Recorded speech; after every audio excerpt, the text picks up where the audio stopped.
so we can see it. Okay, okay. Yes. Yeah, this very morning we want to look at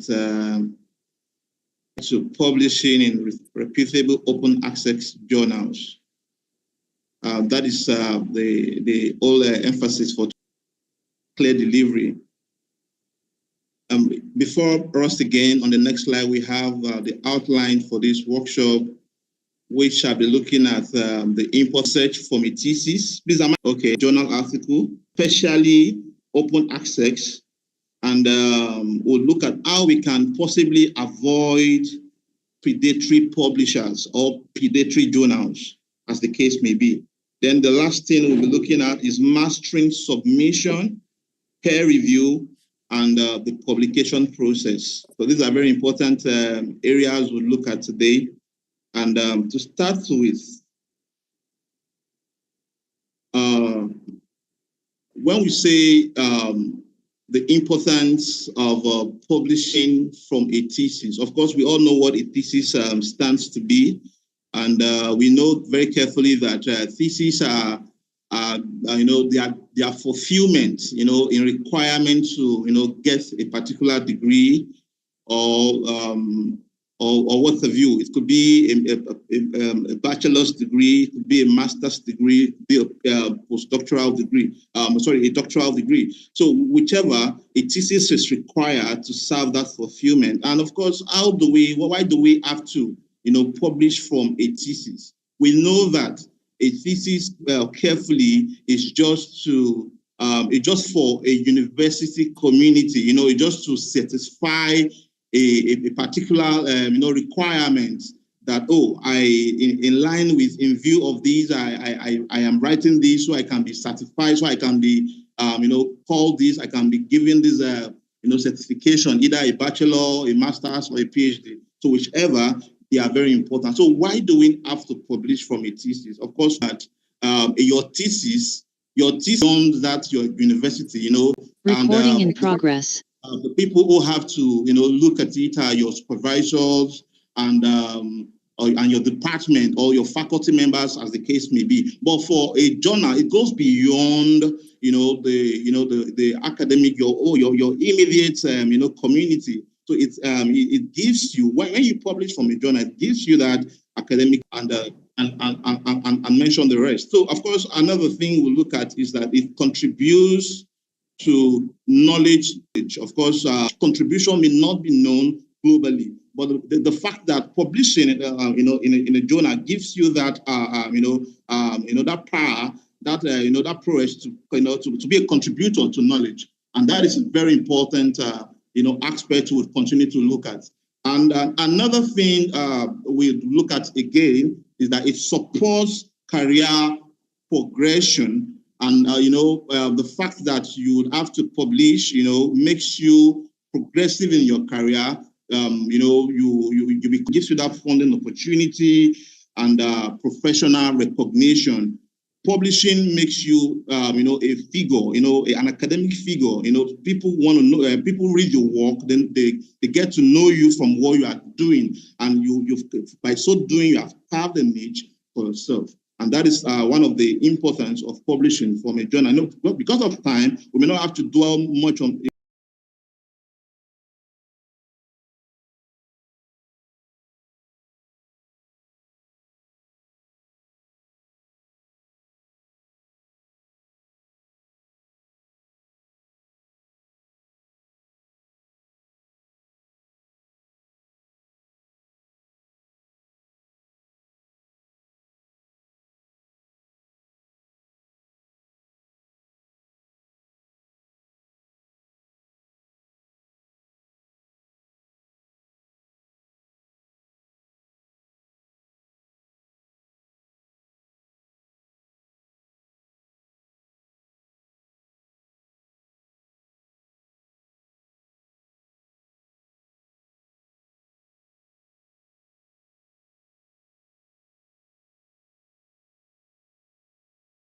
Recording in progress. Everybody, anywhere in the world.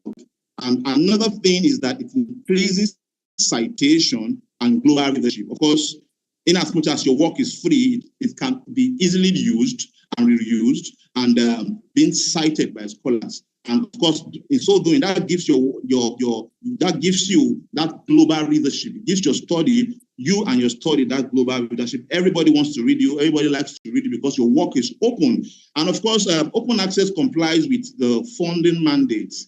You know, there are a lot of funders when it comes to open access publishing, and these funders are many. Like I can give an example of the Bill and Mandela Foundation, who are so much contributing to the open access, mandates and all of that. So we have examples of these open access publishers or publishing, as the case may be. We have some of them in the Springer Open.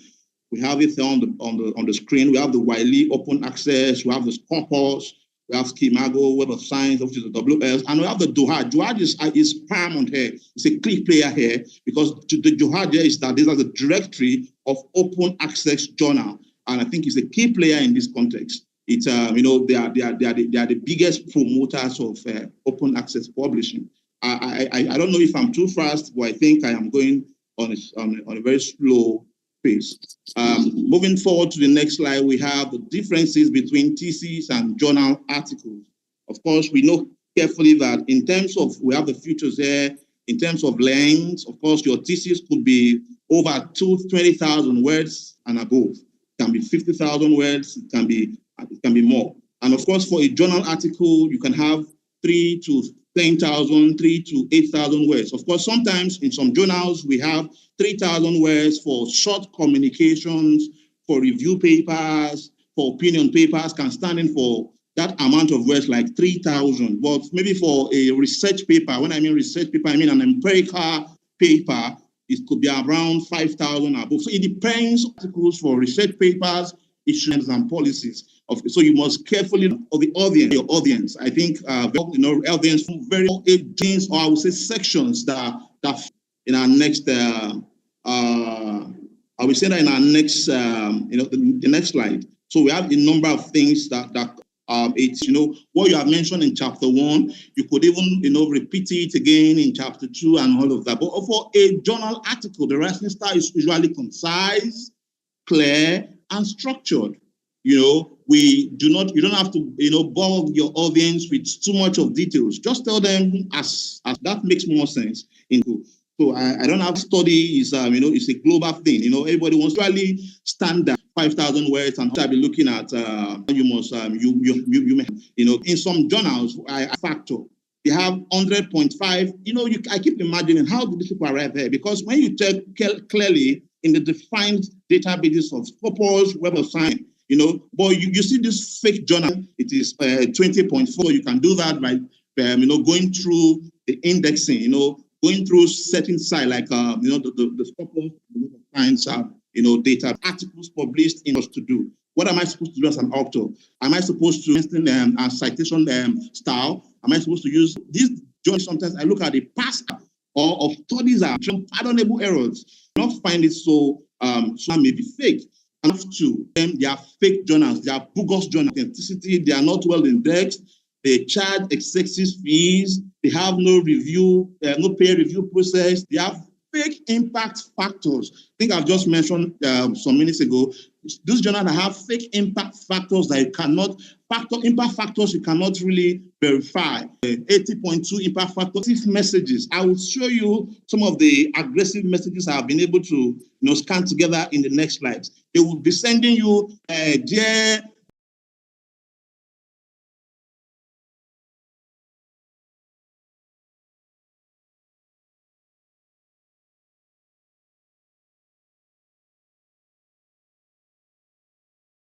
in why progress. you attempt to revise, do not have these peer reviews. That's in science should not most journals that are very authentic and not do not have to cover all of these walks of life or field of knowledge. They specify into one direction, either a journal in Journal of Science and Technology, or Journal of Arts, or Journal. They are cash and carry journals. And of course, they have fake impact factors. I've mentioned that. So all of these put together are the characteristics of a predatory journal, and we must avoid them while selecting our journals. Because one thing you must know how to do is to select the journals I want to publish in. Then that gives you the, the enthusiasm to go further in your writing. The next thing I think I just mentioned that there are certain databases, like from where I mentioned earlier, to verify your indexing and all of that. So there are journals like this you must have to go through. There's a link up there. You can just click on that link. That takes you to the databases where you have all articles, all journals in the world, all journals in every field in the world. We have journals in accounting, journals in education, journals in the humanities. Mention them. Journals in library and information science. And of course, on this Kimago platform, we have journals in library science of about 250. So just click on that link, that https://www.skimagogerald.com. So you have all of these listed there. These are journals. This is a database that carries all journals you would want to think of. But some of them are open science, while some are closed. But the good thing is these journals here are accredited journals. They are not fake journals. They are not created journals. So when you click on each of them, you see Q1 there. That tells you the standard, the quality of the journal. Q1 from Q1 to Q2 to Q3. So we have them all there like that. I was able to have a shot of some of these these journals in different fields. You see this other one is the review of behavioral finance. So these are journals. When you click on it, you see this one carrying this. You see that is an open science journal. Right? Some of the things I've been able to bring out for us so we can see them practically. So I was mentioning that is actually a German publishers they have and what they do, the different communication. So go through and you see what they do. And we have Sage. I think those of us in library science, it's an open access journal. So another journal you can find on that Sage is IFLA. So you stands for, that is because they have this public, is this Folia Turunecea. This Folia Turunecea is a journal in Poland. And it's a good news for us today if you are part of this workshop. This Folia Turunecea is to authors. So authors do not have to pay, rather they pay authors for publishing with them. And I think that is a big one for us. So you will see that there are a lot of things happening in the scholarly world. Authors can now get paid for publishing. You can just click on that. If you have a paper in, for instance, you have an article in communications in library science, you could just you could just search through and you see what they do and you see their outline. Partner with them, do something with them. And we have some other journals. I've just been told I have 1 hour, so I have to relax. I was just trying to, like us to another these publishers online. You see many of their open access. They are free. Some have APC, which is the article processors in Wiley, and some in Emra. You may not have to pay publishing with them, but you don't have to pay. Right? I think this journal, these databases is actually an aggregator of open access journals. So when you see this, I have been able to see under this find open access journals and articles. Just click on the journals you are looking for. Which field are you looking for? Type in the field. It will give you all the journals. They are free. Germany and all of that. You see all of them. The US, Canada, they are all there. Just go through. Just click on them. Click just you are working on, either biology, library science, mathematics, computer science. Just input them there, and you see that you see the wonders that will happen. And of course, this NIHUB tries to aggregate journals in about 89 languages and 136 countries. And you can see if from the benchmark here, we have about 13,602 journals without fees. Without fees, you are not paying a dime. So these are the benefits. So NIHUB has come, Director of Open Access Journals have come to help us, to help scholars, young scholars, have a feel, get an idea of what journals people can publish in without having to pay. Moving to the next slide. And I mentioned earlier that we have some predatory journals. I think I gave an instance what they do and how they come up with strategy to implore authors, or will I say to influence authors to publish with them. And you will see that what they do, some of the things they do again, you'll see what they are doing here. I received the message just some minutes ago, or some days ago rather, where we are delighted to inform you to contribute original research, articles, reviews, and case studies to the upcoming January-February issue. And you see what they are doing in the International Journal of blah, blah, blah, blah. And I checked through the website, I could not find most of the things they were saying. So they are predatory. So you must be careful as a claim coming through, and wow, you'll be amazed to see the whole lot all the messages they are doing, and which is very, very very scary to say. So moving another predatory message is here. You see another one I got. Dear author, we are delighted to invite you to submit a paper for a publication in our journal, blah, blah, blah, blah, blah, blah. And you see their impact factor of 4.4. I said, wow, I can't even really find this. Where was it indexed? So you must be careful where you have to publish in. When you go through research, you won't see all of these they have mentioned. So they must be careful in attending to some of these. And another mail I received again, like that, and you see what they do. They'll tell you they have impact factor of 4.4, 5.4, and that tells you that something is real. So we've been able to show us clearly. I know we'll be attending to questions on reading predatory journals. So converting thesis into journal article is a very important thing we have to, but this is actually basically the focus of this discussion. All right, I think about 20,000 words, into a something 15 pages, 12 pages is a serious task, and that requires some level of intelligence.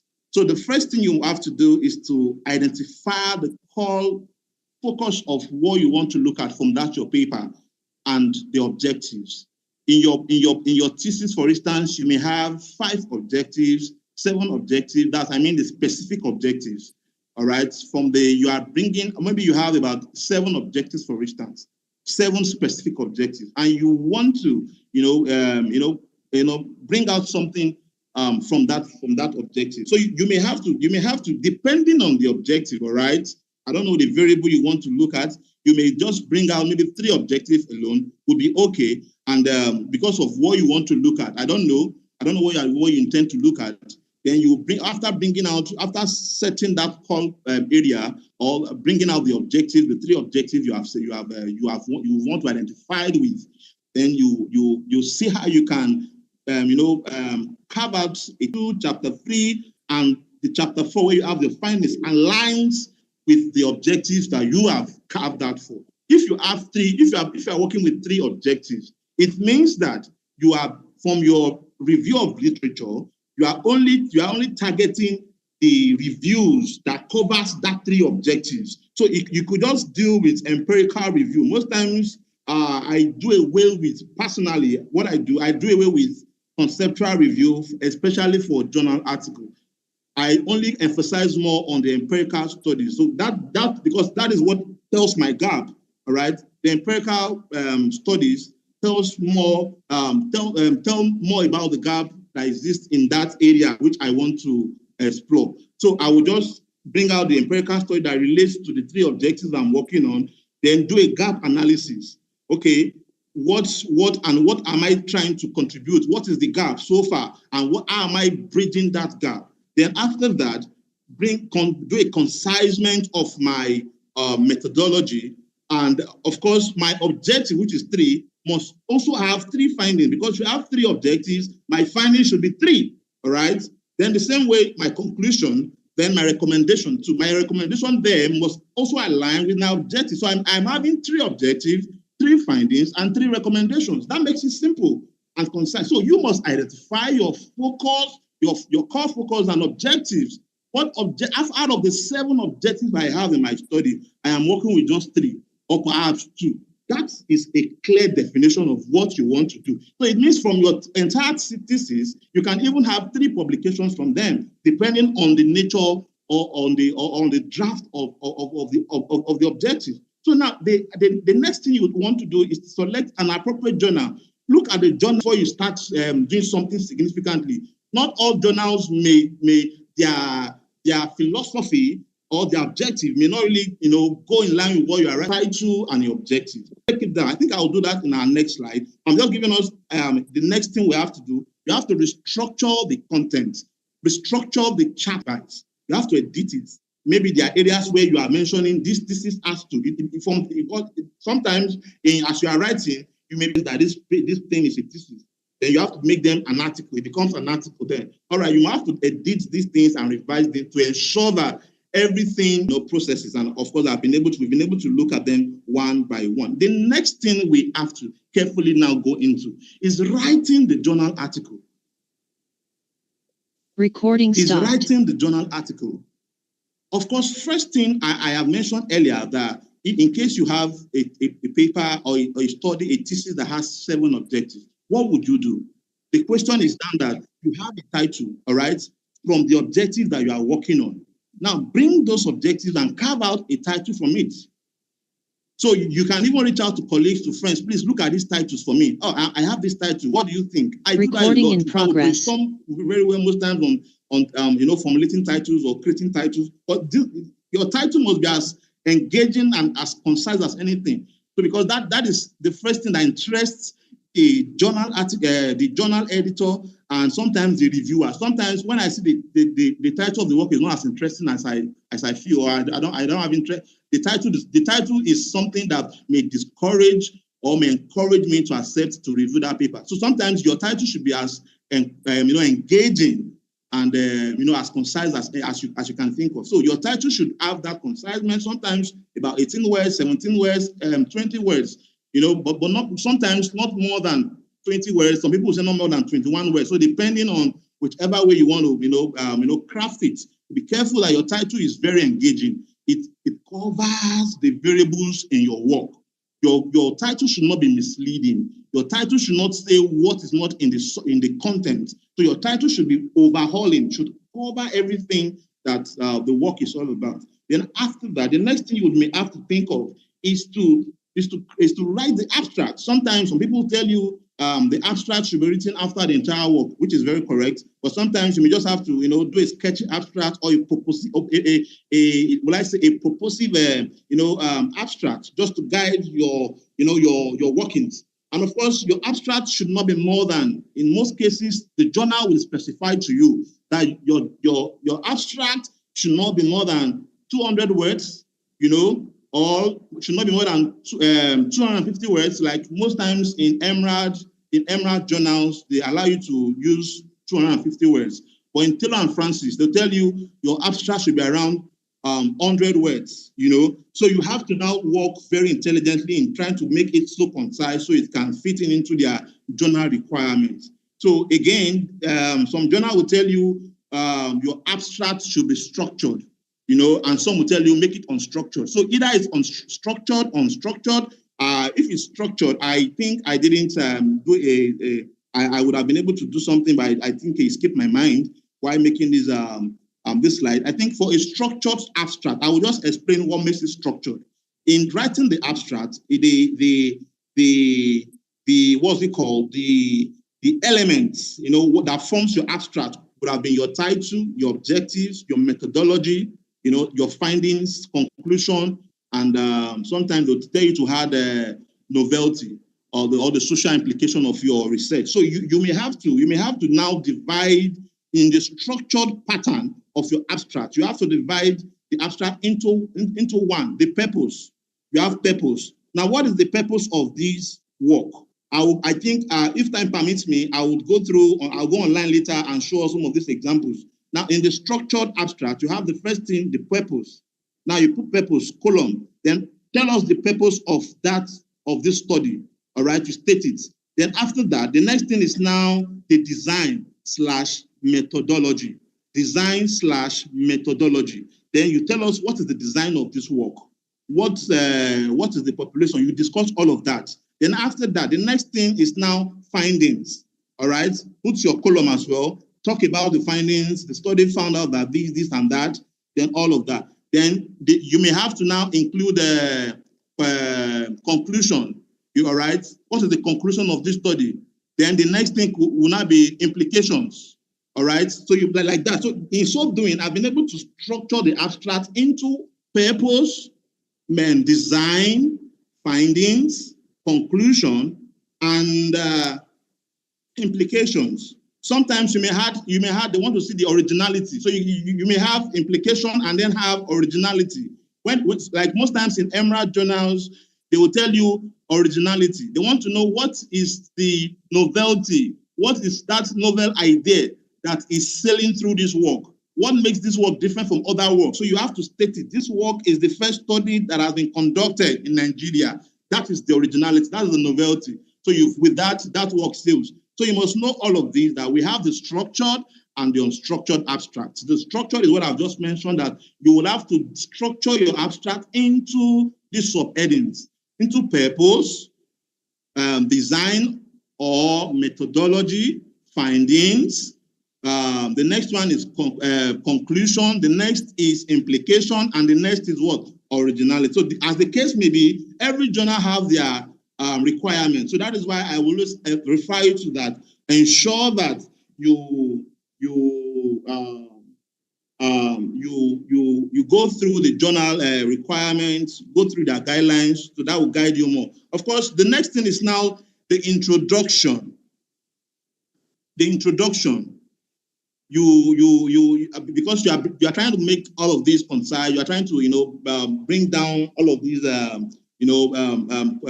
bring them together from the plenty content to the manageable and small content. So you have to do all of this. So in the introduction, you have to establish the research relevance. You have to establish the problem statements and objectives. Sometimes, depending on the journal, that is why I did this, but this is sometimes the conventional structure, the journal structure. Although you may have differences, variations here and there, depending on the journal. But then, one thing is very clear, that all of these we have stated will still be there, only that they may ask you to put them in subheadings. Some journal will tell you, after the introduction, please do a subheading for problem statements, do a subheading for objectives. So as the case may be, that's why you have to be very careful. You have to take time to go through the journal requirements, the author's guideline. They will tell you everything the author should do and how the author should make up the draft manuscript. So in the introduction, like I was saying, you have to establish the research relevance. You talk about the before that, you may look at bringing in the variables, talk about explaining the content, the concept, and all of that. Establish the research relevance. Then you can bring in the problem statements. Then you now link up to the specific objectives that you intend to treat, to explore. That is about your introduction. Your introduction, at least for a journal article, should not be more than 3 pages. At most, maybe you have 2 pages, sometimes 1.5 pages. So depending on your writing style, but ensure it is not too much. You are just trying to make so you have to be concise as much as possible. So bring all of these content, all of these explanations, the research relevance, the problem statement, and objectives as one. Just compress them together. And after you've done that, in fact, some journals will tell you to incorporate your literature review inside the introduction section. So you have, that's why I'll keep mentioning over and over again that you have to carefully look at the journal requirements. It's a very important thing one must do. All right, moving forward, we have the next thing, the literature review. The literature review, I have said earlier, like what I do personally, I summarize. What I do, I bring together the empirical studies. Empirical studies, I know we are familiar with what makes up empirical studies, so I don't have to go by nobody else with those details. I'll bring all of these studies together that have been conducted in in nearness or that is similar to my own study. I'll bring them together as in relation to the objectives, right? And I'll bring them together. Then I will now provide a gap analysis. In the gap analysis I am doing, I'm trying to explain or say that, oh, these studies I have been able to bring together, although they are related to what I am doing, but they differ in terms of maybe the population, they differ in terms of context, they differ in terms of methodology, they differ even in terms of the people I'm working on, the population. All right, so there are plenty of things you can use to explain a gap analysis from an empirical study. So in that way, you don't have to spend much time reviewing. Just bring out those very salient reviews that relates more with what you are working on, and from there you will do a gap analysis, and that's all. The next thing is the methodology. All right, here you have to state the design, the population, the sample and sampling technique, the instruments which we are using, the validity of the study, the reliability, method of data collection, data analysis, and ethical consideration. All of these can just make up small sentences.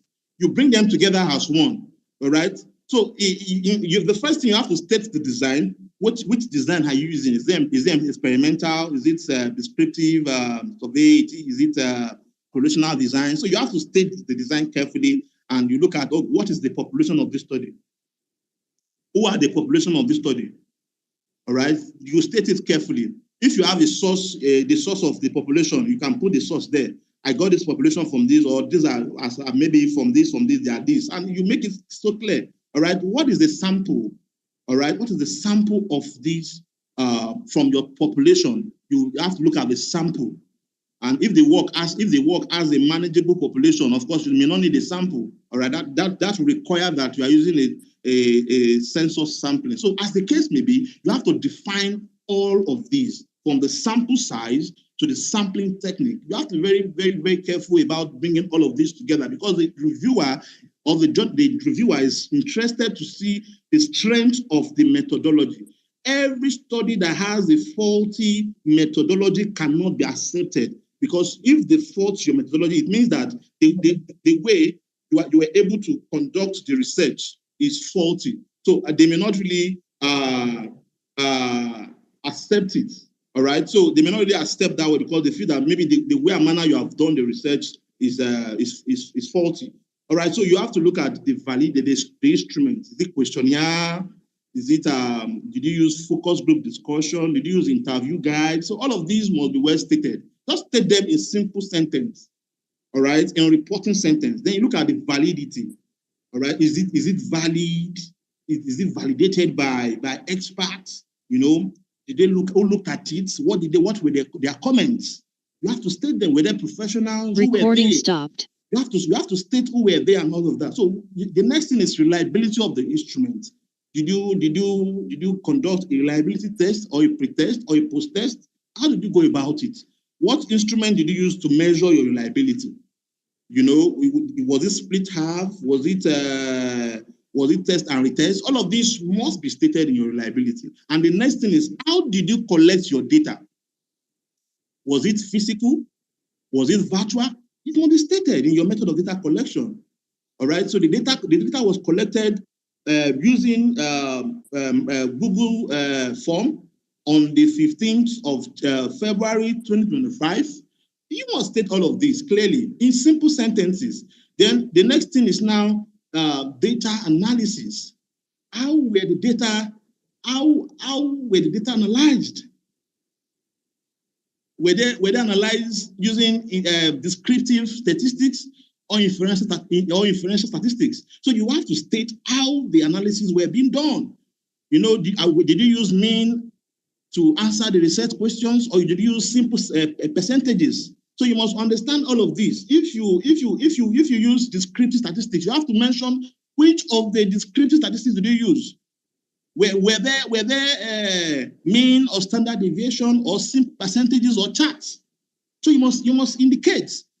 So if your work has an hypothesis, for instance, and you want to test the hypothesis, so how did you go about testing them? Were they tested using inferential statistics, using correlation, using regression, or ANOVA or ANCOVA? So I think you have to state these things clearly in your data analysis. So you have to make them clear how the data was analyzed and all of that. All right. So there's something you have to again state in the methodology that makes your work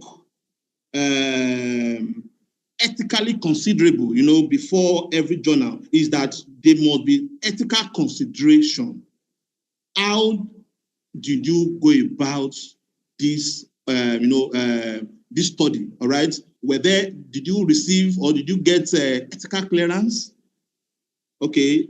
Did you have to go through the institutional review board, to validate, to approve that you go on with this study, So all of this must be well stated. And again, if that was not done, you cannot do what we call informed consent. Did you inform the participants, or did you receive the consent of participants or respondents, as the case may be? Did they give their approval that they want to participate in this study? So all of these must be well stated in the ethical consideration. Of course, you have to promise that in your informed consent that the participants were informed, and they gave their consent. And of course, in that consent, you promise them you promise them that their names will not be mentioned. You promise them confidentiality, that their names will not be mentioned, that their details, identity will not be mentioned. So all of these must be clearly stated in the methodology. That is very important. The strength of every paper sometimes is in the methodology, because that is the technical aspect of every paper.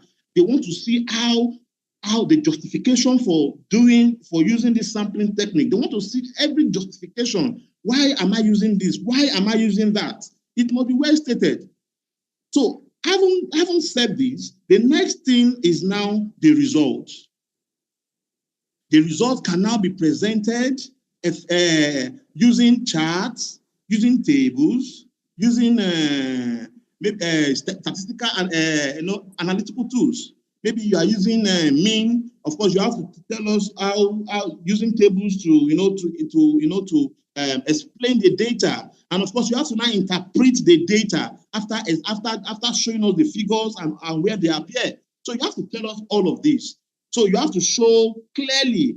You have to present the key findings of the paper in short, in clear and simple manner. You don't have to mix up everything. You have to be very clear about that. Wow. So the next thing is now discussion. Discuss the finding in line with the literature. Discuss the findings in line with the literature. Of course, the literature here, the findings, the key findings you have been able to bring out from the study should now be discussed, either by aligning with literature or refuting with literature. So you have to now see, oh, this findings is in line with the study of Polagy, or is in line or disagrees with the findings of Chukwuka. So as the case may be, you have to now discuss the key findings in line with literature. So the next thing is now the conclusion. Here you have to now conclude the study, state the contribution of the study. You may have to, because depending on the journal still, there are some journals that will tell you, oh, split them. You have your conclusion, you have your implications, you have your limitation and future research suggestions. So you may have to bring them together, or you split them. So as in this case, we are bringing them together. You have to state in your conclusion, state the contribution of that paper, all right, of that study. Then you look at the implications, all right. How is it implying? Every study is implying to either policy, theory, practice, all right. So it's either the study has an implication to practice, policy, or theory. So you have to state the implication of your findings. What does it imply?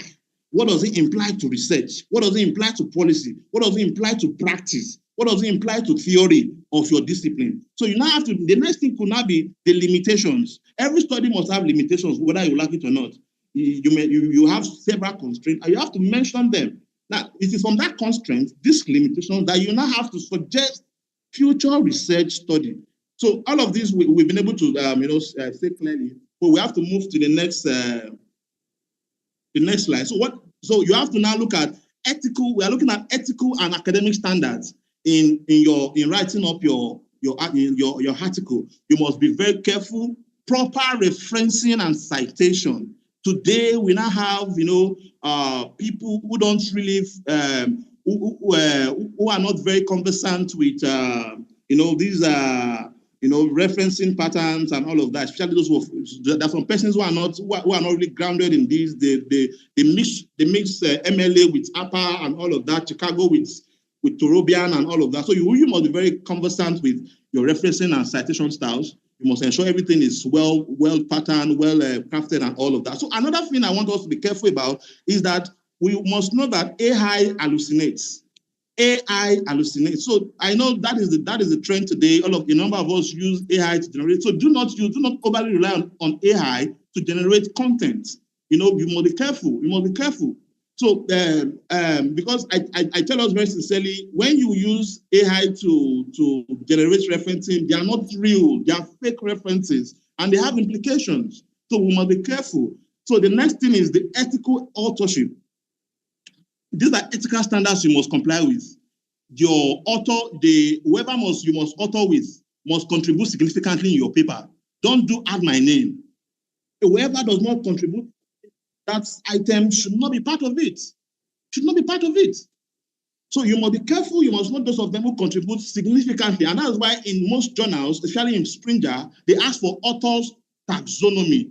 That author's taxonomy is where that each author will state what they did. Okay, this author, Dr. Usman, handled the introduction. Dr. This handled the methodology. Dr. This handled review. So you must be very careful that anybody who is authoring with you must contribute significantly, intellectually to what you are doing. And of course, there must be data integrity. Don't falsify your data. Don't change the mean value of 2.5 to 3.5. Remain be integrity conscious when it comes to data in research. It's a very, very important area we must look into. So we have ethical clearance and informed consent for human and animal participants. I mentioned that earlier in the ethical consideration. You must get ethical clearance from either your university, from either the organization upon which you are working with, so that they can give you that approval to conduct that research. Or again, you must seek the consent of the participants, either humans or animals. You must have to seek their consent. They must give that approval, all right, that that they will have to participate in your study. So another thing, which is as we are coming to an end, is that we must be careful. We must understand that there is the place of submission and peer review process, because all of this we've been able to bring together is that we want to submit a paper. We've been talking here and there, and we want to tell ourselves how we can submit an article and what the peer review process looks like. Of course, so the first thing you have to do is ensure that the manuscripts is well formatted and that it matches with the journal guideline.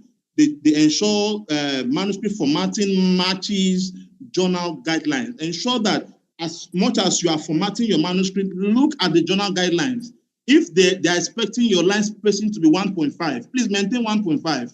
If they expect that the words that must be the total words word count should be 10,000 or should be 8,000 words, ensure that your manuscript is formatted in that direction. And if they expect you to use the Times New Romans, please comply with it. So all of these are well stated in the journal guidelines. So another thing is write a professional cover letter. A number of us don't do this, and this is the selling point for every author. you must be before, because we have multiple, we have 1,000 people who are submitting, articles to a journal. So you must ensure that as you are submitting your paper, you write a cover letter attaching your manuscript. Tell the editor what you are doing, what is the purpose of your study, how the study will benefit the scholarly community. So all of this should be well stated in your profession, in your cover letter. Your cover letter is written to the editor. You are telling the editor the purpose of your study and what the contribution of that particular study and who will benefit from that study. So when you tell the editor may not have time to read through the entire manuscript before proceeding the article for review. So that sells. Oh, perhaps the editor finds it so interesting and it sees that this work sounds somehow novel or interesting. It pushes it out for review. So we must understand this aspect. So the next thing is that we'll have to understand the peer review types. As an author, you must know that there are several kinds of peer review processes. We have the single blind, we have the double blind, and we have the open review.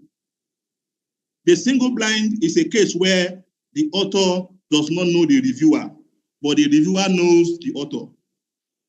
Then the double blind is a case where both the reviewer and the author does not know each other. All right. But now in the open review is a case where both the reviewer and the author knows one another. And of course, we do not use this kind of review in the scholarly world. So what we appreciate more is the double blind. Every journal you want to see most times, they will tell you it's a double blind review. And you will see it in their editorial philosophy, policy, and objective. What they do is that they will tell you this paper promotes or complies with the double blind review process, which is very okay. You don't have to know who reviews your work, and I don't have to know who the author is. So with that gives a lot of excellence, no bias, no sentiment, and all of that. So it is what you get in the review process that it is. If your work is being rejected, you don't have to feel bad because maybe the person who reviewed your work does not like you. So it's a very scholarly appreciated review process, which is the double blind. Please let me be careful about that double blind review. So, of course, another thing you must know about the review process is that you must know how to respond constructively to reviewer comments. I had a case last year. I was talking with a senior professor, and I mentioned to him that the paper was submitted to a journal was given a major revision, and the person who reviewed the work condemned the work that for 1 week, I was not really happy. I didn't even remember the work. I had to leave it for some time because I was emotionally down. So after I looked at it, I looked at the comments of the reviewer. I didn't agree with some of it, and some I agree with it. So what I did is that the ones I agree with, I worked on them. I colored, I made changes in the manuscript, and I colored those aspects. Oh, this is what I am doing. This is the changes I have. So he was able to see what I have done. And the places I didn't agree with him, I stated it in the letter I was going to write back to the editor. And I told the editor in private that I did not agree with some of these things. And of course, after I sent back to the editor, my reviewers, the revised manuscript and everything, the editor agreed with what I have done, and I got an acceptance for that. So you must be very constructive. Do not take it as rejection or acceptance is what you'll be seeing. And of course, rejection is part of the game. You must always have rejection, or you have a major revision, or you have a minor revision. So as the case may be, do not feel offended when your work is being criticized or being rejected. So you must have to see it again, go through it again constructively, do not be biased about it. Go through it constructively and see what can be done. And we have some of these post-publication considerations. Some of us may not have to. What we have to do again is to make sure that we consider some of these things afterwards. Is that we promote our work through social media and repositories. Of course, it's very important after you have been able to publish an article, and of course, in enhancing your visibility.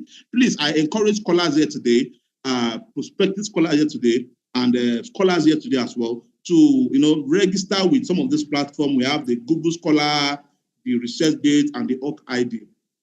These are very important platforms for researchers to grow. You find you can meet international collaborators, especially through ResearchGate.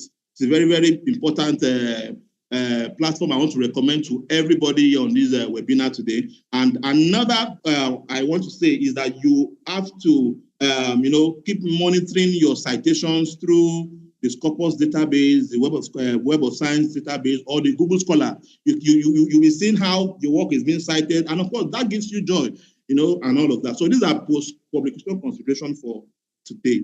And I want to say a big thank you to all of us for listening, and I hope I would attend to some of the questions that may arise eventually. So once again, I say thank you for listening. God bless. Okay. Oh, we are very grateful, Mr. Bolaji. That was so impactful. I'm very sure everyone that participated in this workshop will not remain the same. For myself, I picked up a lot of things, especially the one about cover letter. It's a great selling point. Thank you very much, sir. I don't know if any of our participants have questions. So please, if you have questions, just identify by a raise of hand. Then I'll call you out and you would ask your questions, because there are no questions on the chat box. Okay, I can see erudite scholar. Erudite scholar, please unmute yourself and ask your questions.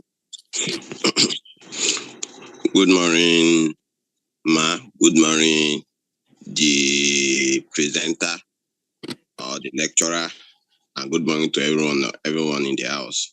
Thanks for giving us the privilege to even learn more. I'm Dr. Azam from Lagos State University, and I must be sincere. With utmost sincerity, I must confess that no matter what you know, anytime you are in this gathering, you also try to learn, unlearn, and relearn. That's one of the essence of coming to this gathering. But be as it may, I want to even ask that my question will come in two ways. If I decide to publish my thesis, can I republish that thesis again by breaking it down to journal article? That's number one. And number two, I want to ask if there is a platform like what the presenter or the facilitator have rightly said, that for journal articles, he was able to bring out some platform that we can also publish our article for free, which is not predatory in nature, but he was unable to discuss more on thesis on a platform where we can publish our thesis. I want to ask if there is, can you give us more update on it? Thank you very much. Thank you for your question, Mr. Erudite. So, Mr. Bolaji, would you want us to take all the questions that you answer at a go, so that maybe you would have to jot them down? Okay. I may have to take them one by one, so I will not forget whatever it is. And okay, so if that's it, then you heard his question, right? Not clearly, please. Maybe if you can come again, and so I would get it clearly. Okay, let me reiterate. He was asking if he has published his thesis, if he can republish it again by making it a journal, and also if how can one join the platforms that would help improve publications. Mr. Erudite, did I get your question correctly? Sorry, you get number one question correctly, but number two. So can you just can you rephrase it? Rephrase it so that he will just. So I will just take it once. The number two question, I want to know the platform, the publication platform that I can publish my thesis, original thesis. Okay. That will be for free. I think. Okay, let me take that first, right? I think what the emphasis here today is that we want to remove journal articles from a thesis. But if you are referring to publishing your thesis, what I advise, because it depends on your university policies. There are in some universities they tell you they publish the entire thesis in their institutional repository. Like if you go to University of Nigeria and Nsukka, you will find that all their theses from masters to doctoral level are being published on their websites. So it depends on your university policy. And so that is what I advise. So most often you may have to get it published in your university website, because that is a university material. All right, it is peculiar to your institution alone. So you cannot have it published in another website by another university or by another organization. So that may contradict the whole thing, because you are not publishing. You're only publishing it on a website just so that other people, researchers or other people who are doing something in likes to what you have done could see it. All right. I don't know if I answer your question correctly. Thank you very much. You answer the question. Okay, Mr. Erudite, please maybe you contact him on other social media platforms so that we'll be able to have others ask their question. So, Mr. Hamza Alhaji Abdullahi, please, you're next. After him, okay. So, Mr. Hamza, please unmute and ask your question. Thank you. Okay. So I am very, very grateful for being opportune to partake in this wonderful educational guide. And secondly, I really thank the author or the presenter for presenting a very, very impactful guides to the young researchers. University of Kashere, Gombe State. My precise question is that, please, there are different perceptions on how to conclude a particular thesis or a project or a journal or particularly like an article. Please, concisely, what are the actual requirements that should be under conclusion, please? That is my question. Thank you. Mr. Bala, you could answer his question. Yes. Yeah. So basically, I think I have to just go straight to the slide so you probably see again what I did mention. In concluding your study, because of course the conclusion is now where you don't have to repeat the findings again. Now you may have to tell us what are the contributions of that study or that findings, all right, to knowledge. You may before you state that, sometimes it all depends anyway. There is no particular way of doing this. But what I advise is that in concluding your study, you may just tell us the significant findings or the key findings you have been able to bring out from your study first. Then you state the contribution of those findings, all right, in the same conclusion. Then you may now tell us the implication of that findings. If not for anything, I may have to show us an example, but I don't know if there is time for that.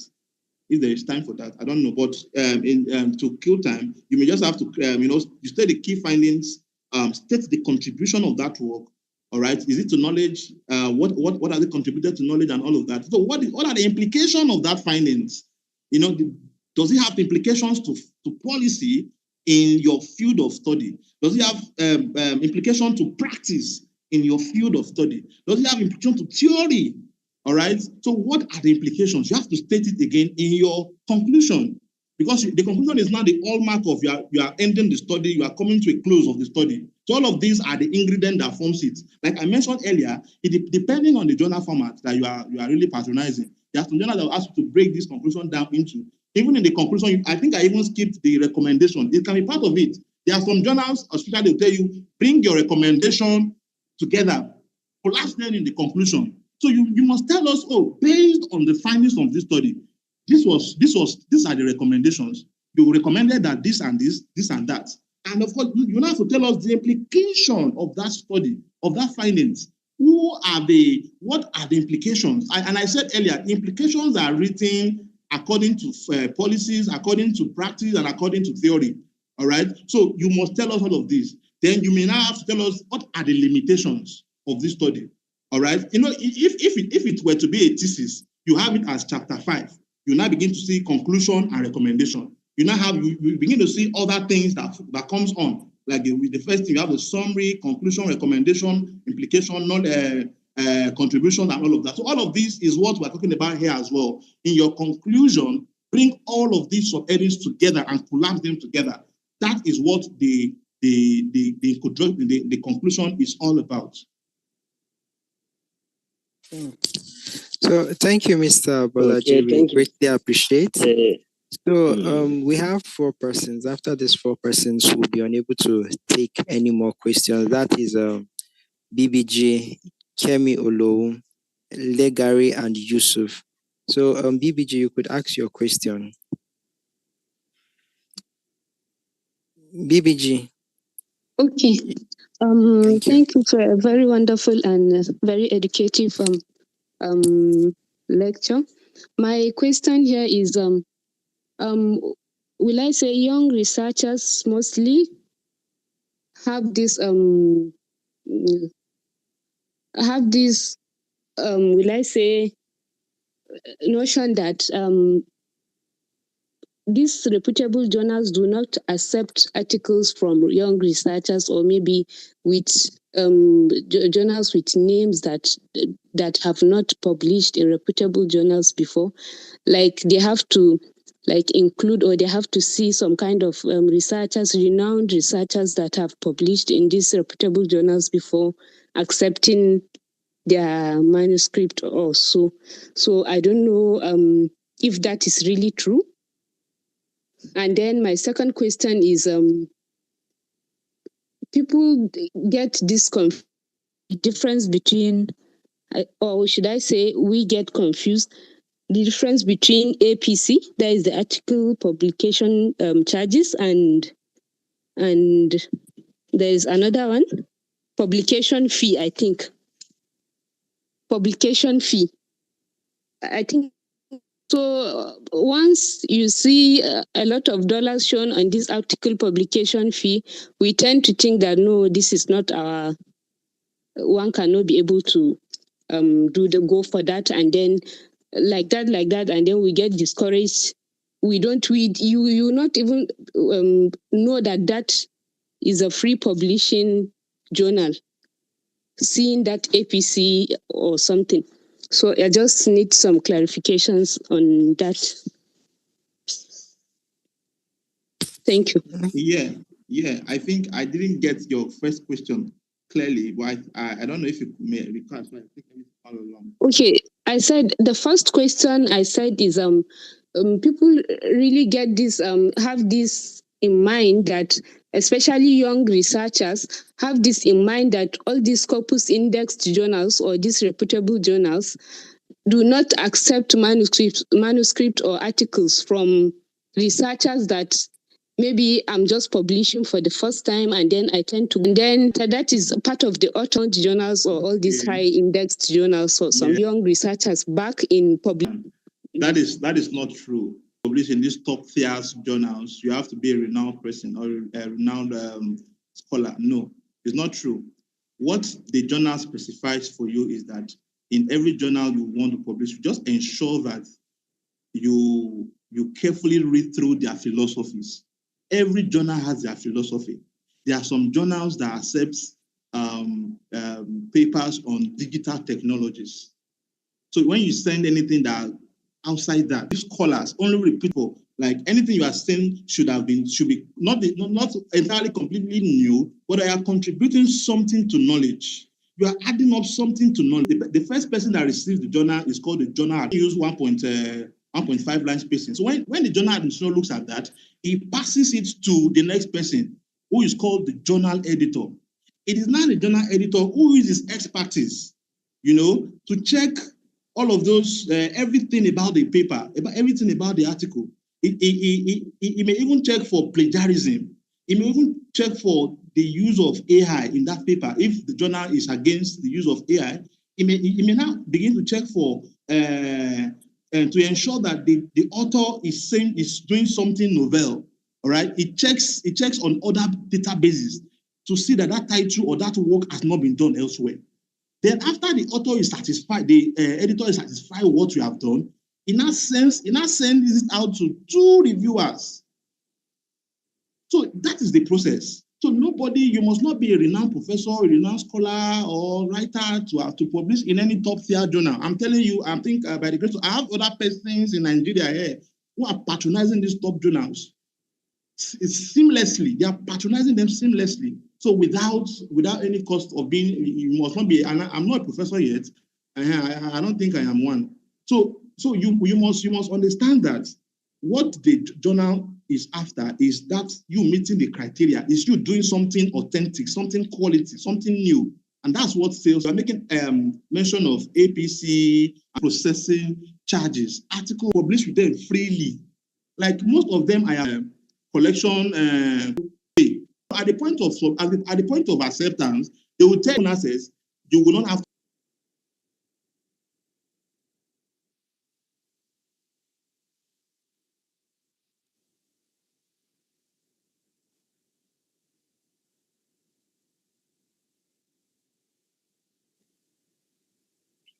I think I've answered that question. Sorry, I'm not getting any response. Yes, you have. Thank you so much. Thank you for the brilliant response. So her second question is on open access options, and the payment options and all that. So I don't know if Dr. Sadiat would like to add 1 or 2 things before we take the next question. Dr. Sadia, are you on this call? Yes, I am. Thank you, HOD. Interestingly, I was already responding in the chat box when you called my name. Okay, so thank you, Mr. Bolaji. I want to respond to her second question. And truly, there are journals that if you don't pay APCs, you can actually publish. But it's important to know, I'll respond in 2 parts. It's important to know that you can also negotiate with these journals. I think most times we don't have information about some of the rights that we can negotiate with these journals. So you can actually ask if you can submit a preprint copy on a repository, not the final article published. There are also journals, put it in the chat box, that you can use to search APC at all, or if that journal is a diamond open access. I would put the much. Ari, please unmute and ask your question, please. Okay, good morning, everyone. My name is Lucky Agari. First, I want to thank the presenter for this very insightful presentation. My question is, I know that theses are written in chapters, right? But what about journal articles? Are they also written in chapters? Because I read up somewhere that it depends on what you are writing about. It can be in chapters or not in chapters. So please, I just want clarification on that. Thank you. Yeah, I think first I like to say that scholarly theses are written in chapters, while journals are written in sections. So you don't have to write them in chapters, like in chapter 1, chapter 2, 3, and 4. It is not. I've not seen that anywhere, and I've not seen that scholarly proven. So what we have is you sectionize them into introduction, statement of the problem, objectives, literature review, methodology, findings, discussion, conclusion, limitations, and you have your reference. These are the best. These are just what every other journal accepts globally, and I think that is the standard. So they are not written in chapters.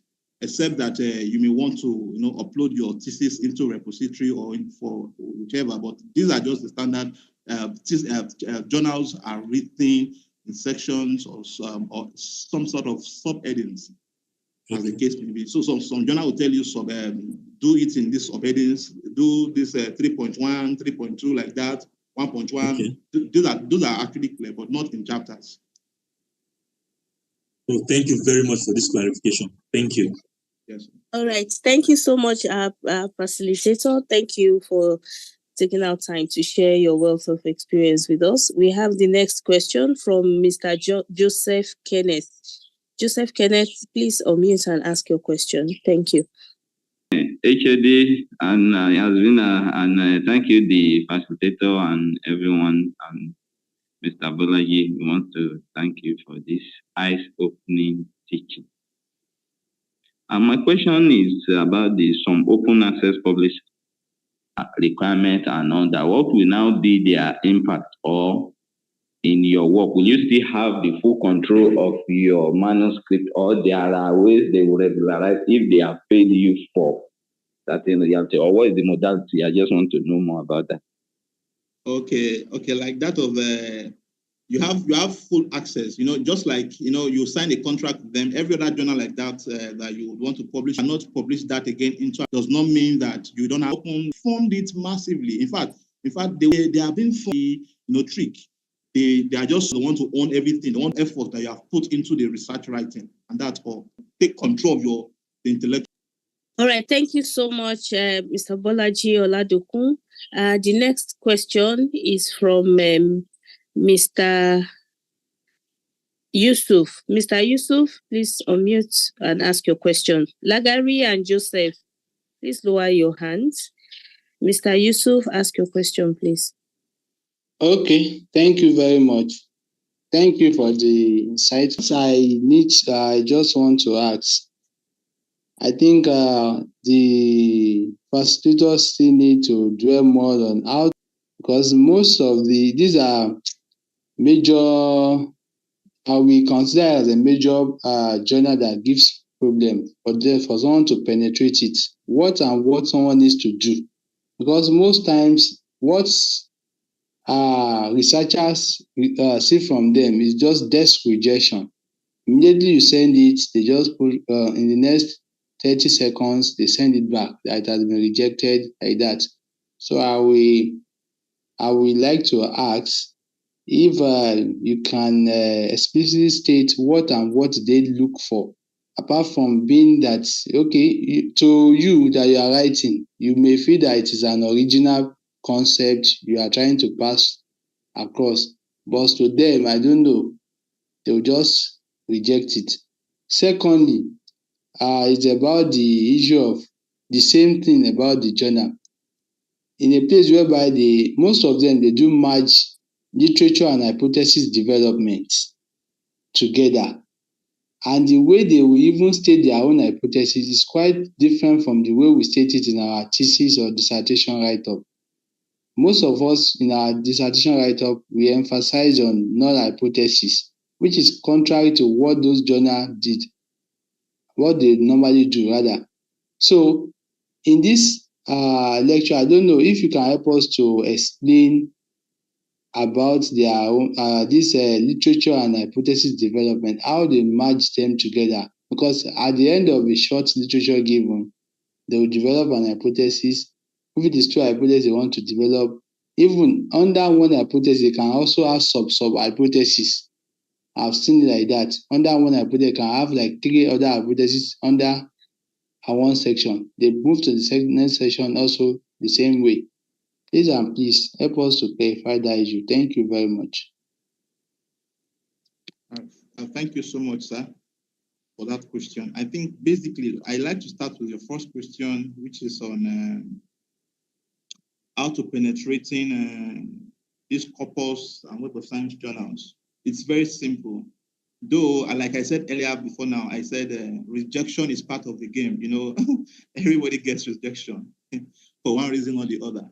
But very, very sincerely, if you would go through the journal you want to patronize, if you will read about it clearly, your work will not be rejected. I tell you again, your work will not be rejected.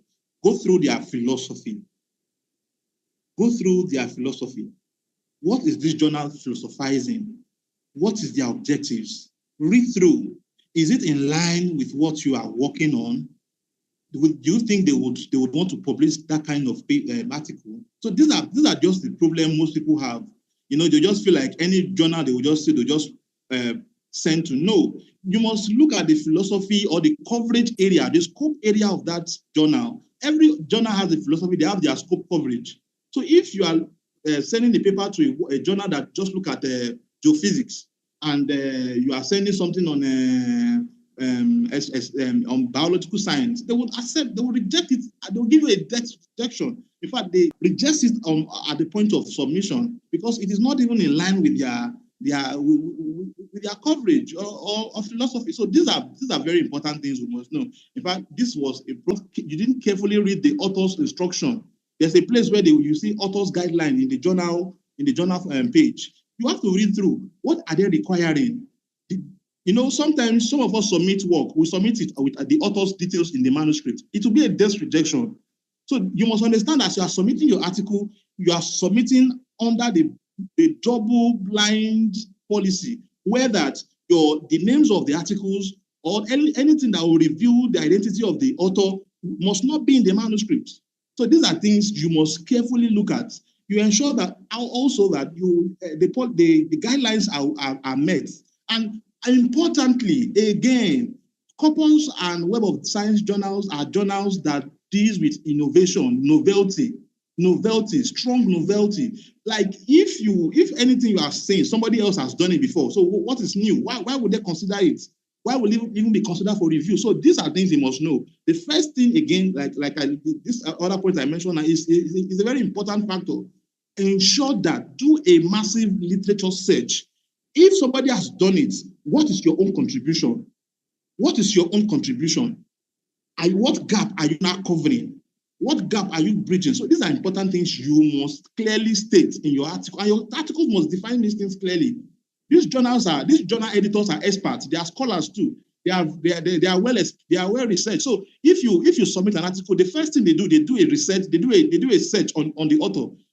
On the article. They check on plagiarism. They check for other things. And if it's not significant to them, they will give it a desk rejection. There's no bias. I know that sometimes you asking is get that correctly. Yes. All right. Literature, then they will now lead it to hypothesis development. After some review, they will now come about the hypothesis. Yes, that is dependent on the author. These journals will not tell you how your hypothesis should be structured, but however, they want it that what should lead to your hypothesis should have been your literature. All right, the variables that you have, the construct you have used in your paper is what formulates your hypothesis. So most times, they will tell you to move it away from your. They expect you bring out all the hypotheses you want to test. Now, these hypotheses are being drawn from the gaps, from the review in your hypothesis under the literature review. That's their own pattern. Sometimes, especially in Taylor and Francis, they will want you to bring it like that. But it is not all journals. There are still some journals in Sage and Emerald that just allow the authors to do it the way they want to do, especially in Emerald and Sage. They don't most times compel you to do it this way. So you can also, that is why I said, depending on the journal, and a journal article can be structured anyhow, depending on the journal. So these are very important things we must actually put in mind. Thank you so much.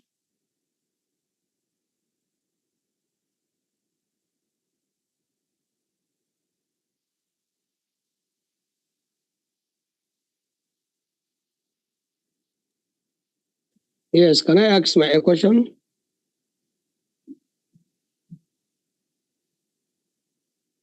Hello, go ahead, sir. Okay. So thank you for a wonderful session. I have another question, and the question goes like this. I can remember there is a time I realized that though it is this 6 months or 1 year, they have told us, But up till now, the paper is not open access. So I don't know what is the importance of publishing your paper to those kinds of journals. Even though they are Q1, you can write them and have the benefit, but the visibility is another problem. Sometimes they say they will make the paper visible after 6 months or 1 year, but you realize that it is not. So is it they didn't get what they expected to get within that 6 months or 1 year? That is why they didn't release the paper and make it open access, or what causes that problem? Thank you.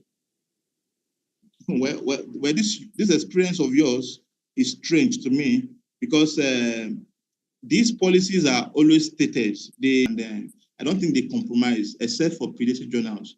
So if they are explaining to you that you would get your article open after 6 months and it's not happening that way, I think the best thing you can do is to write the journal editor, or you have to copy the editor-in-chief.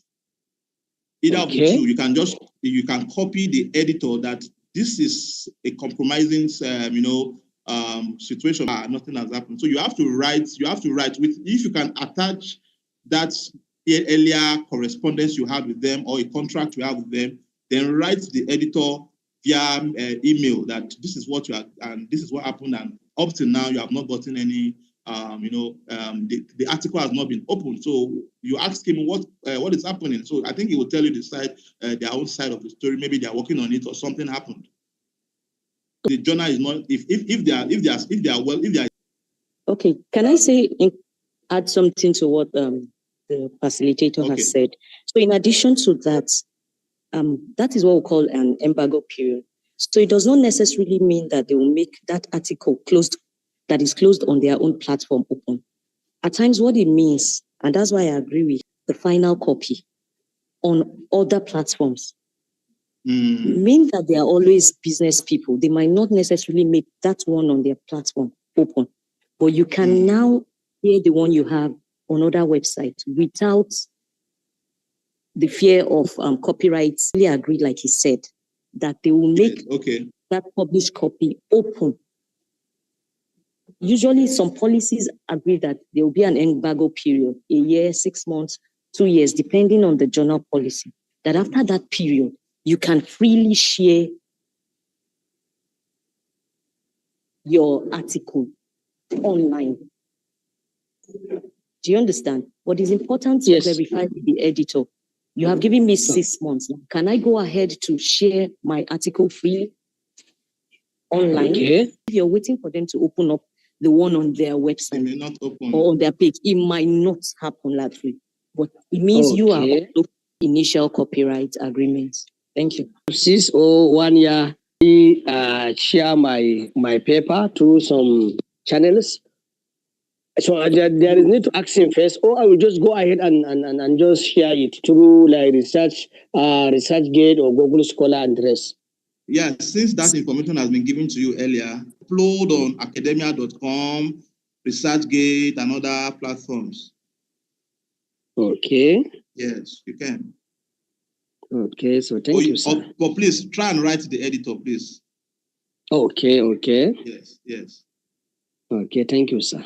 Yes. And also thank you, ma. You're welcome, sir. A message box.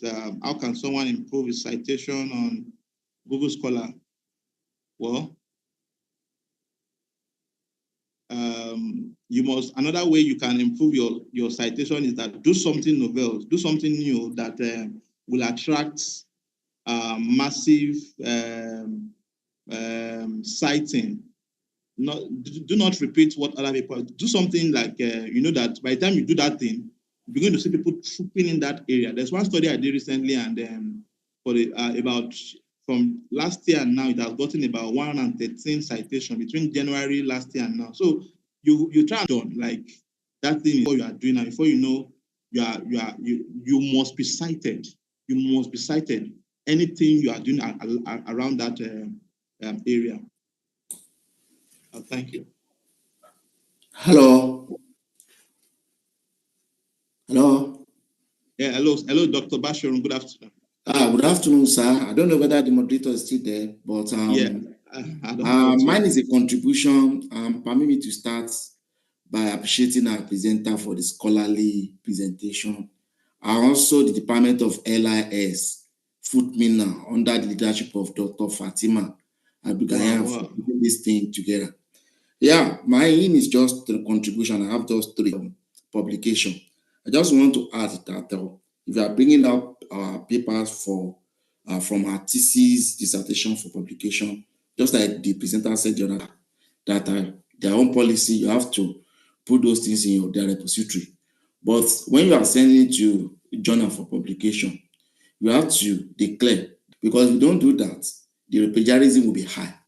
There are some top journal when you are putting this thing, there are places that you declare conflict of interest. So we have to say this, that this thesis is already on so repository, so that when they are checking, they'll be able to know that you already put it there, because already the plagiarism will be high. Then secondly, there are some abstract matcha online tools that we can use to know where we can actually publish some of our papers. Like if I've shared some of this link on the chat. First among them is this journal finder. On the journal finder, if you put your abstract and the keyword, it will give you the likely journals where you can publish your papers. It will give you the impact factor, the size score, time to first decision, time to acceptance, the acceptance rate. Then the issue of APC, whether it is open access or closed, even the amount, you will see it there. So I've shared some of this link there. Then thirdly, on some of these databases, Scopus, Web of Science, especially on Scopus, they have some of these indices that when we want to publish, when you go to Scopus, especially, if you go to there's a sources. If you put the journal article title there, it will give you that some of these things that can actually guide us. Some of these things are site score, percentile. I just want to add that we have to be very careful with percentile of the journal where you are sending your manuscript to. If the percentile is something less than 20-15%, please, this is a red flag. We have to be very careful. Then also site score. Also, Scopus deletes journals every day. Before you send your journal to an article, to your manuscript to a journal for publication, you have to be very careful. This morning now, they have reviewed some articles. So maybe you found an article on Scopus and you are saying you want to send your manuscript there. By the time your manuscript is ready, the journal has been delisted. So we have to be very careful. That's just my little contribution. Thank you so much.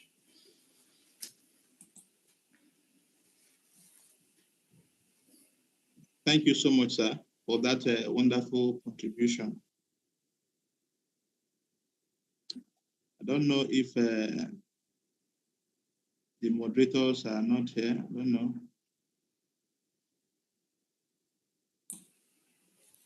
Dr. Fatima, is she still online? Yeah. Dr. Fatima.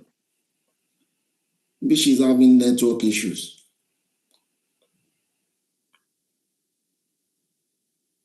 So if there are no other questions, I think we may have. I think one hand is still up, sir. Ibrahim or Ganija. Okay. I don't know whether it's online. Mr. Ibrahim or Ganija, can you unmute and ask your question? Yeah, we can hear you. Go on, sir. We can hear you loud and clear. I really thank the teacher. Actually, I'm a student of Global Information Science, and I was expecting to hear and learn many things that I've even not heard about before.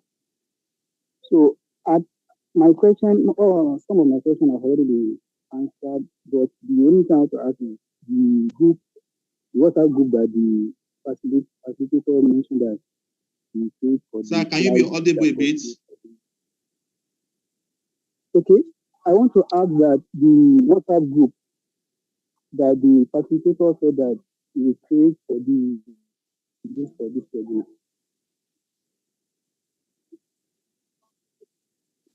Yes, there's a Google form that was shared earlier to collate your full names and your phone numbers so that we can add you to a WhatsApp group and all that. I will drop the link again now. So just fill your name, your email address, and then we use the Google form to set up a WhatsApp group. And it is on that group that we'll share the recording and the slides. Yes. Thank you very much. All right. So do we have any more questions? I think we've come to the end of this program. Thank you so much, our presenter, Mr. Bolaji Oladokun. You have spent 2 hours, sharing your experience with us and guiding us on how to convert our thesis to publications. Please permit me to also appreciate my colleagues, my postgraduate students. Can anyone hear me? We can hear you loud and clear, moderator. Welcome back. We can hear you, sir. We can hear you, sir. Okay, yes, ma'am. We can hear you loud and clear, ma'am. Yes, hearing. We can hear you. God bless you, man. Chale. Yes, Charlie. And then everyone from different parts of Nigeria, from different universities, colleges of education, polytechnic. Thank you so much. I'm going to drop the link again. Our network is terrible this morning in Mina, Niger State. So please pardon me. So I'm just trying to quickly get the Google link. This is very important. And then I shared a YouTube link. The workshop was streamed live on YouTube.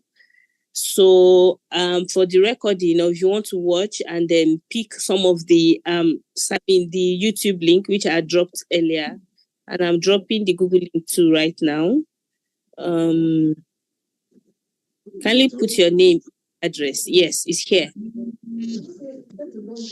And then the YouTube link to watch the replay is also here. Please copy, save it somewhere. Yes. So on behalf of the department, we want to say thank you so much for staying with us till this time, and see you next month for another interesting and insightful postgraduate workshop series that is targeting early career researchers and postgraduate students in Nigeria and beyond. So as a tradition, I want to plead that you all switch on your video so that we do a quick screenshot, which will be uploaded on our social media handle. So please, your video, let it come on. I can see Hamza Alhaji Abdullahi, thank you. Easy Abdurrahim, Titilayo, Kewumi, and sister. Okay, thank you. Uluwafemi Joseph. All right, so I'm taking a screenshot. I've not seen Mr. Bolaji's video. Oh, I'm live here. Okay, so it's dark. It's kind of dark. I'm not seeing your face. Can we? Okay, so I'm doing a screenshot. Thank you. Okay, please keep. Okay, my Maritaba chief. I can see my PG coordinator is here finally. Okay, the PG coordinator will give us the final closing remark. Adiza Teni, Abdulaziz and Akobe, thank you. I'm doing a quick screenshot. Thank you. Our beautiful faces. Now I can see the face of our facilitator all the way. All right. So we have enough screenshots. All right. So my PG coordinator is here, Dr. Priska Oluchi. Please give us the closing remark and then we end it quickly. For this wonderful workshop. Thank you, my digital HOD. You are one of a kind. We thank you all for the participation. Mr. Bolaji David, thank you for this wonderful presentation. We look forward to more of this from you. Thank you all our postgraduate students. You have done well with us today, making it a success. We thank Dr. Sadiat. You are always there. You are one of our friends in the department. We appreciate your efforts and your contributions. Thank you, everyone. Thank you, my HOD. Thank you, Abolaji, I thank you once again. Our postgraduate students, both past and present, we thank you all. We recognize your presence in this workshop. We say thank you all. All right. So thank you. Bye-bye. See you next month. See you. Bye. Thank you. Thank you. Yeah. Bye-bye. Thank you.